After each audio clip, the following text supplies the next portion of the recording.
Periyava, Chapter 4. Subramanya, you are very lucky to have such a son. These legs are searched by a lot of saints and devotees who want to surrender themselves under these legs. We will get Vimochanam, we can say as atonement. This child has come from you for the whole world, he said. I see fortune for free until today. I have not asked any fees for this service. Maybe that's why I got the chance to grasp these legs. I am also very lucky, he said, and held Swaminathan's legs and cried emotionally. After that, will Subramania Shastri still give any rejection to Gurunadhar? The next day he went and gave his acceptance to send his son.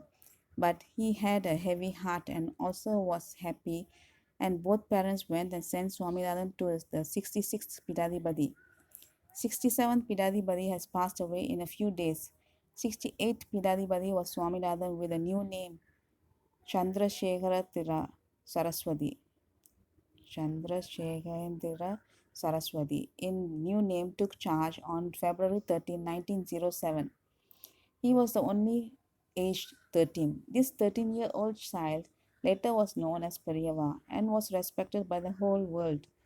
He also showed what is sannyasam and followed it properly. He did not see any difference between Saiva and Vainava and treated all same. He showed all a good way and was kind to everyone. The solutions he gave, the advice he gave, and lots of miracles from him. There are lots of interesting facts which we will know. Those are not only of Periyava but also the time related to. I started writing the story year 2015. Periyava took charge as Maradhibadi in the year 1907. Month's February and the day is 13. He took charge in the place named Kalawai.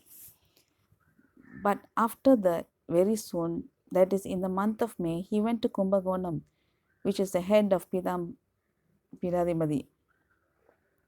At the time, our country was under white British people who were ruling our country. Our Bharata Desam was suffering and people were fighting for independence. Even British people and French people who came through the sea was not also not united. The French were killed, but the people fighting for our country, the British people could not do anything. When Periva took charge, at the same time, Vauc in Tuticorin, Vavesu Iyer in Trichy and Ash Durai, who was killed by Vanjinathan, Subramania Siva were fighting for our freedom.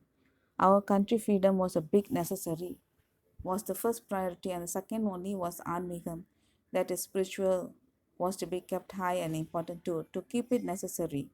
For very long, Bharata Desam had come across lots of fights, revolutions, war. In Kanchi Bangaru Kamachi, which is a golden statue, and all well-known temple statues were guarded safely. At this time, Tanjavur was ruled by Maharashtra kings, especially King Veera Shivaji generations. So Tanjavur Kumbakonam was safer place for Madadipadi to stay. So Kanchi Kamakodi Madam headquarters was in Kumbakonam.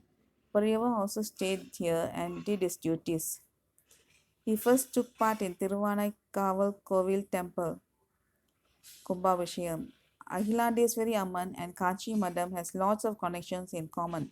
Especially Amman's earring, all have to think about it. Ahilandeshwari was at one time very fierce goddess. A lot of sacrifices of lives, animals were being given at the time. Adi Shankara changed all these sacrifices and also helped to change Amman's fury into kindness and calm features. That fierceness was changed to calmness and kept in safely in her earrings. Until today, we pray to her and she still has that earrings. That Amman's temple Kumbhabhishekam was the first important occasion Periva took part.